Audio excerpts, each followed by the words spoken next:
A French marine sniper's musket ball pierces an admiral's spine at the exact moment he's winning the most important naval battle in history. For 3 hours, Horatio Nelson lies dying below deck, asking one question over and over: have we won? This is the story of how 17,000 sailors bet everything on an insane plan that should have killed them all but instead saved Britain forever. 3 hours earlier, before the musket ball, before the blood, before everything changed, Admiral Horatio Nelson stood on the deck of His Majesty's ship Victory and made a decision that would either save his nation or destroy it. Let me show you what happened. October 21st, 1805. The morning sun breaks over Cape Trafalgar, casting long shadows across Victory's deck. The air is still, too still. The kind of calm that makes sailing ships crawl across the water, trapped in slow motion as they drift toward their destiny. Nelson stands on the quarterdeck, his telescope pressed to his one good eye, studying the massive enemy formation spread across the horizon. 33 enemy ships of the line, their hulls dark against the pale morning sky. Each one carries up to 130 guns. More than 30,000 Spanish and French sailors man those vessels, preparing for the fight they know is coming. Nelson lowers his telescope. Around him, Victory's deck is alive with controlled chaos. Sailors haul on ropes, adjusting sails to catch every breath of wind. Gun crews check and recheck their cannons. Marines in their red coats clean their muskets. Officers bark orders. Everyone knows what's coming. Everyone can see the odds. 27 ships against 33. Roughly 17,000 British sailors against more than 30,000 enemy crew. Fewer guns, less total firepower. And they're about to sail directly into the teeth of that massive force. By every conventional measure, this should be a disaster. Nelson has no intention of being cautious. He's studied the enemy through his telescope all morning. He's seen how they sail, sloppy and undisciplined. He's calculated the angles, the timing, the risk. He's going to sail perpendicular, straight through the center of the enemy line, splitting their force in half and turning the engagement into brutal close-quarters chaos where British gunnery and fighting spirit will decide the outcome. It's insane. It's brilliant. And it's the only chance Britain has. The signal goes up. The fleet turns toward the enemy. In 40 minutes, this gamble will either prove Nelson is a genius or prove he's insane. Behind Nelson, the rest of the British fleet forms into 2 columns.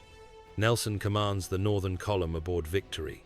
His second-in-command, Vice Admiral Collingwood aboard Royal Sovereign, leads the southern column. Both columns will sail perpendicular to the enemy line. They'll endure withering fire as they approach, unable to shoot back because their broadsides face the wrong direction. Then they'll smash through the enemy formation, break it apart, and fight ship-to-ship duels where superior British training will prevail. What's at stake is nothing less than Britain's survival as a free nation. Across the English Channel, nearly 200,000 French soldiers sit in camps along the coast, waiting for one thing. They're waiting for the French and Spanish fleets to defeat the Royal Navy and clear the way for invasion. Napoleon Bonaparte has conquered almost all of Europe, but he can't touch Britain as long as the Royal Navy controls the seas. This battle will decide whether that control continues or whether Napoleon's army crosses the Channel and ends British independence forever. Everything hangs on what happens in the next 3 hours. Napoleon's strategy is elegant and ruthless. He controls the continent from the Atlantic to the borders of Russia. But Britain remains out of reach, protected by 20 miles of water and the most powerful navy in the world. Napoleon has 200,000 veteran soldiers ready to cross the Channel. He has flat-bottomed invasion barges built and waiting. All he needs is 3 days of naval supremacy in the Channel. After that, nothing could stop him. London would fall within weeks. That's why this fleet battle matters so desperately. It's about whether Britain survives as a free nation or becomes another province in Napoleon's empire. And the man Napoleon has sent to destroy the British fleet is already terrified of the admiral sailing toward him. Commanding the enemy fleet is Admiral Villeneuve. He's absolutely terrified of Nelson. Villeneuve saw what Nelson does to enemy fleets 7 years earlier when the British admiral destroyed the French fleet in Egypt. He was one of only 2 ships that escaped that disaster. He knows Nelson fights to annihilate. And now Villeneuve is sailing out to face him with a fleet that's larger but plagued with problems. Napoleon made one critical mistake. He put a terrified man in charge of his fleet, and that man is about to make decisions that will cost him everything. The enemy fleet is a forced marriage of convenience. The French and Spanish navies don't trust each other. They don't train together. Many of the Spanish ships are undermanned, with crews pulled from prisons to make up the numbers. The French sailors are inexperienced, victims of years of being blockaded in port. The fleet is big, but it's not cohesive. Nelson, by contrast, commands a fleet that's been at sea for years. His captains are veterans who've sailed together, fought together, and developed an almost telepathic understanding of each other's movements. His crews can fire their cannons 3 times in the time it takes the enemy gunners to fire once. More than that, his men worship him. They call it the Nelson touch. He has a way of inspiring absolute devotion in his sailors. He treats them with respect. He explains his plans to his captains rather than just issuing orders. He fights alongside them, sharing their danger. They know he'll never waste their lives. Nelson himself is a remarkable figure. He's 47 years old but looks older, worn down by decades of combat and tropical disease. He's lost his right eye to combat. He's lost his right arm to a musket ball. He suffers from chronic pain and fevers. But none of that has dulled his tactical genius or his ferocious will to fight. He's won every major engagement he's commanded. His reputation alone is worth several ships in terms of morale advantage and psychological weight. That reputation is about to be tested like never before.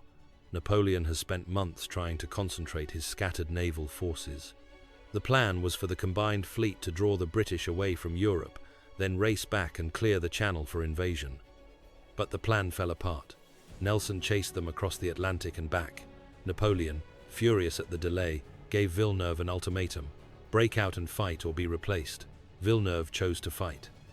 Now, on this calm morning off the Spanish coast, the two forces are finally coming together. Villeneuve has formed his fleet into a long, curved line roughly 5 miles long. Traditional formation, safe and predictable.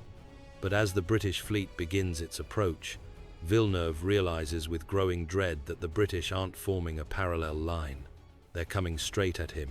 The nightmare he's feared for months is becoming reality. Every naval battle for the past century has been fought the same way. 2 lines of ships sailing parallel, blasting each other with broadsides until one side breaks. It's predictable. It's safe for the stronger side, and Nelson is about to ignore all of it. He's going to sail perpendicular, straight into the enemy line. He's going to give the enemy fleet 40 minutes to shoot at him without being able to shoot back. And he's betting everything that British gunnery and courage will turn suicide into victory. In 30 minutes, this plan will either make him the greatest naval commander in history or get every man under his command killed. Traditional line of battle tactics evolved for good reason. When sailing warships fight, their main weapons are broadside cannons arranged along the sides of the hull. A ship sailing directly toward an enemy can't bring most of its guns to bear. So for 200 years, naval commanders have arranged their fleets in single file lines sailing parallel to the enemy line. This allows every ship to fire full broadsides continuously. The system has one major weakness: it's completely predictable. Eventually, one side withdraws, but decisive victory is rare. Nelson's plan, which he calls the Nelson touch, is revolutionary. Instead of forming a parallel line, the British fleet will advance in 2 columns perpendicular to the enemy line. These columns will sail directly at the enemy formation, enduring fire without returning it. Then, at close range, each column will smash through the enemy line at specific points, breaking the formation into separate sections. Once through, British ships will turn and engage in individual ship-to-ship melees where superior gunnery, better crew training, and more aggressive captains will dominate. The plan deliberately creates chaos. It abandons the rigid formation that's been the foundation of naval tactics. It trades the safety of the line for the violence of close-quarters combat, and it accepts horrific damage during the approach as the price for achieving decisive victory. The question every British sailor is asking right now is simple: will they live long enough to reach the enemy line? The enemy fleet is larger but fundamentally flawed. The crews are poorly trained, the ships haven't sailed together. In a traditional line battle, those weaknesses don't matter much. But in chaotic melees with ships at point-blank range, those weaknesses become fatal. A well-trained British crew can fire 3 broadsides in the time it takes a poorly trained enemy crew to fire one. There's also a psychological element. The British fleet is used to aggressive action. They trust Nelson completely. The enemy crews, by contrast, are already demoralized. They know Nelson's reputation. They're sailing to battle because Napoleon ordered them to, not because they believe they can win. When the British smash through their line and create chaos, that brittle morale will shatter. But first, the British have to survive the approach. The night before the battle, Nelson gathered his captains aboard Victory for a final briefing. He explained the plan in detail. He told them he expected every captain to lay his ship alongside an enemy vessel and fight until one or the other surrendered. He wouldn't micromanage the battle with signal flags. Once the fighting started, each captain would have to use his own judgment. When he finished explaining, there was a long silence. Then, one by one, his captains stood and pledged to follow him through hell if necessary. Several had tears in their eyes.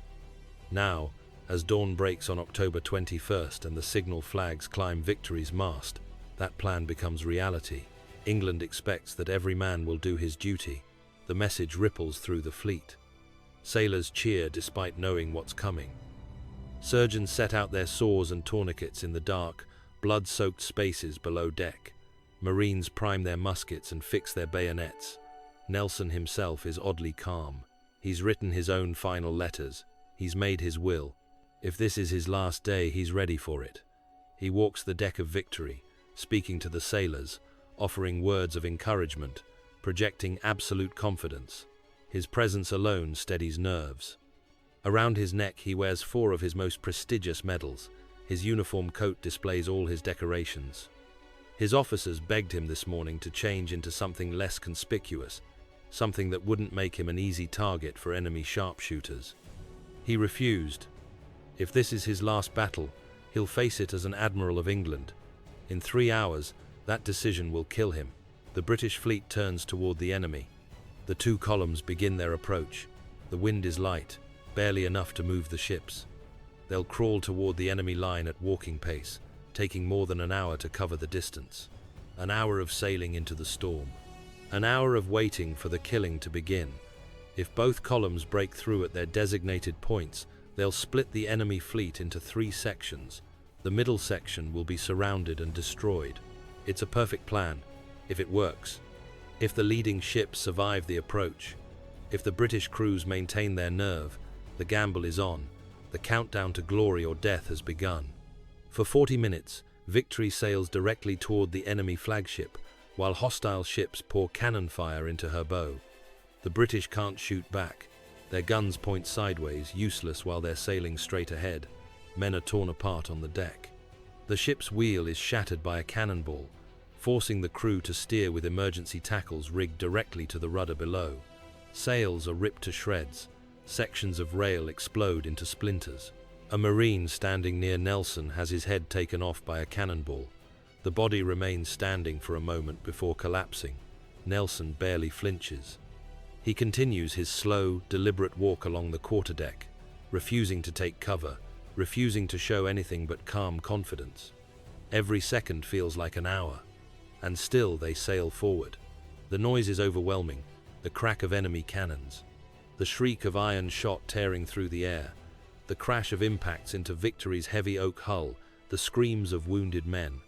Through it all, the British gun crews stand ready, their cannons loaded and primed, waiting for the moment they can finally return fire. The tension is unbearable. The enemy line grows closer with agonizing slowness. Victory's hull is pockmarked with impacts. Her rigging hangs in tatters. Blood runs across her deck. And still Nelson stands calmly on the quarterdeck, as if he's watching a parade instead of sailing into concentrated enemy fire. Half a mile away, Collingwood's column is enduring the same punishment. Royal Sovereign is taking devastating fire. Collingwood mirrors his commander's calm. His crew believes him. They hold their fire and wait for their chance. Both columns are being shredded during the approach, but Nelson and Collingwood keep coming. The enemy line is close now, very close. In seconds, everything changes. Then, finally, victory reaches the enemy line. Nelson has chosen his breakthrough point perfectly. At the last second, Victory's helmsman veers slightly and passes directly across the flagship's stern. It's the perfect position. Victory's port side guns, all 50 of them, are pointing directly at the stern of the enemy ship. The stern is the weakest part of any sailing warship, with minimal armor and no heavy guns. And Victory's entire broadside is loaded with double shot. 2 cannonballs in each gun instead of 1. For 40 minutes they've taken punishment without responding. Now it's time to return the favor. The order to fire ripples down Victory's gun deck. 50 cannons erupt simultaneously in a thunderous rolling broadside.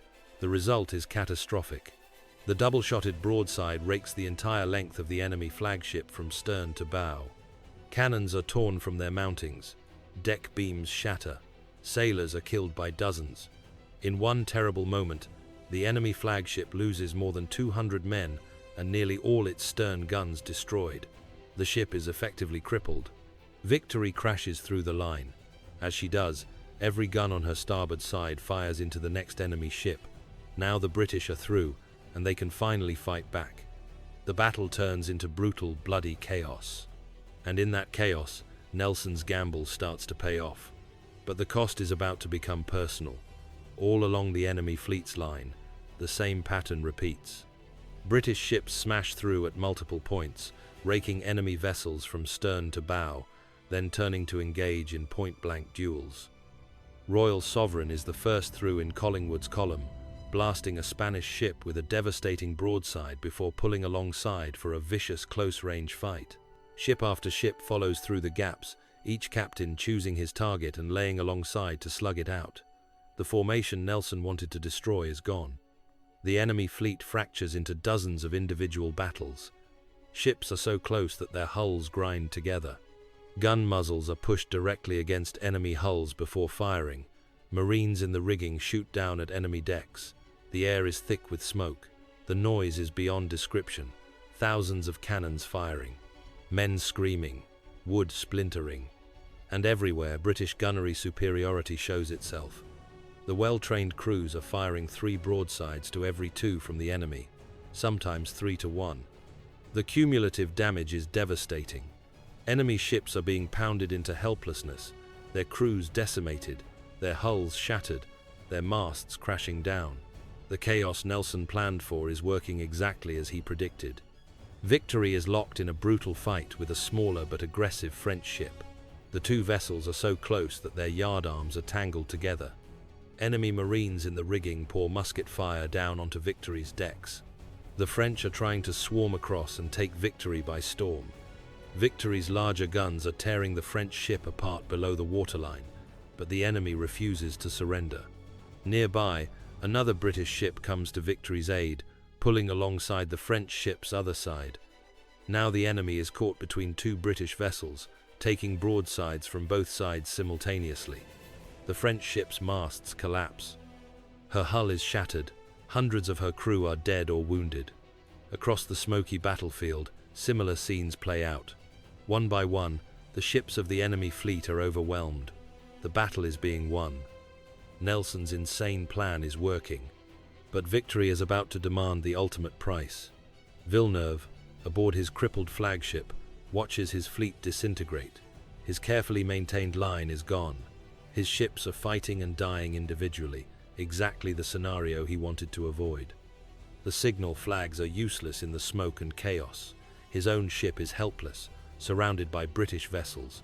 Everything Napoleon sent him to accomplish is falling apart. The invasion of Britain will never happen. If you're hooked on this story, subscribe now because what happens in the next 2 minutes will blow your mind. On Victory's quarterdeck, Admiral Nelson turns to survey the triumph unfolding around him. Everywhere he looks, British ships are overwhelming the enemy. The battle is won. Britain is saved. His impossible gamble has worked. But in the rigging of the French ship locked alongside Victory, less than 50 feet away, a Marine sniper sees the British Admiral's distinctive uniform and medals, the decorations Nelson refused to cover. The sniper takes careful aim, the musket fires, and the course of the battle changes forever. Nelson collapses on Victory's deck, a musket ball lodged in his spine. His knees buckle, and he pitches forward into the arms of a Marine sergeant. The ball has entered through his left shoulder, smashed through his shoulder blade, severed an artery, cut through his lung, and lodged in his lower spine. He knows immediately it's mortal. As his officers carry him below to the surgeon, his first words are measured and calm. "They have done for me at last. My backbone is shot through." The surgeon confirms what Nelson already knows. The wound is fatal. There's no way to remove the ball. The internal damage is too severe. Nelson is carried to the ship's cockpit, the dark, cramped space below the waterline where the wounded are treated. He's laid on a makeshift bed surrounded by dozens of other wounded and dying sailors. Nelson accepts this with remarkable calm. He's faced death dozens of times. Now it's here, and he's ready for it. But he needs to know one thing. He needs to know if the battle is won. For the next 3 hours, as the fighting rages above, as Victory continues to fight even with her admiral dying below, Nelson drifts in and out of consciousness, always asking the same question. Have we won? Is the fleet victorious? Tell me how the battle goes. Above deck, the fighting continues. The officers keep Nelson's wounding secret from most of the crew. They can't afford the devastating blow to morale if the men learn their beloved admiral is dying. So they fight on, following the plan Nelson set in motion. The enemy fleet is breaking. Ships are surrendering one after another. The battle is decided. Nelson's plan has worked perfectly, but he's paying for that victory with his life. By early afternoon, it's clear. The British have achieved total victory. 17 enemy ships have been captured. One has been destroyed in a massive explosion. The rest of the enemy fleet is fleeing in disorder. Not a single British ship has been lost.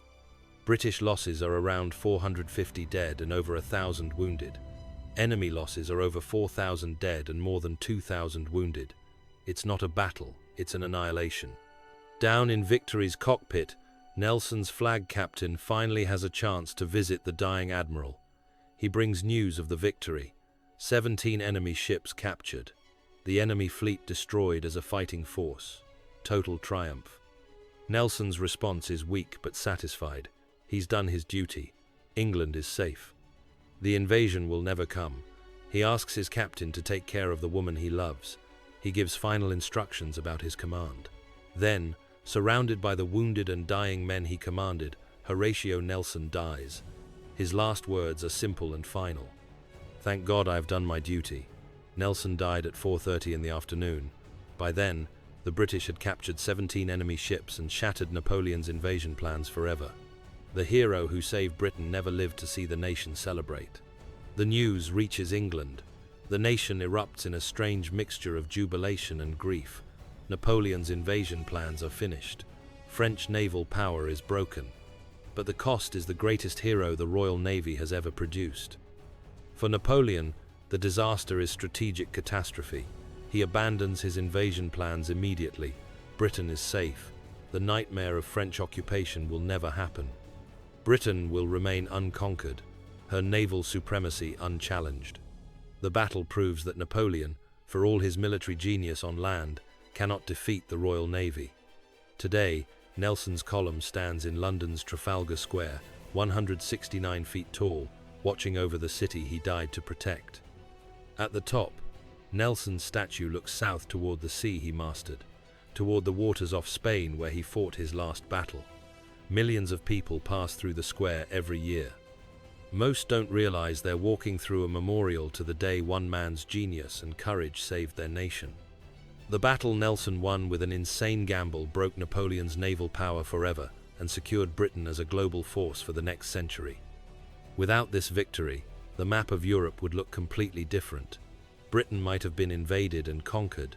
Napoleon might have dominated the entire continent without opposition. This is what leadership looks like, not playing it safe, not following tradition, but seeing what needs to be done, accepting the cost, and betting everything on a single perfect moment. Nelson saw the path to victory. He understood the risk, he accepted it, and he executed perfectly. His captains and crews trusted him completely and followed him into hell.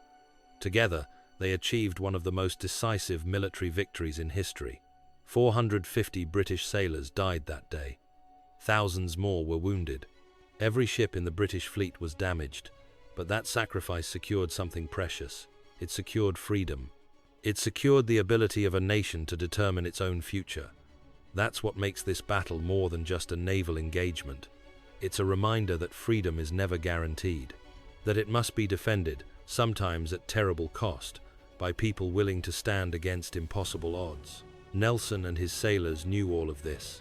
They sailed into that battle knowing many of them would die. They did it anyway because their nation needed them, because history was watching, because the alternative was unthinkable. Subscribe to our channel for more incredible tales of military genius and human courage that shaped our world, and let us know in the comments which battle you want us to cover next. History is full of these moments where everything hung in the balance and heroes rose to meet the challenge. Thank you for being part of our community, and thank you for helping us remember the people who changed history.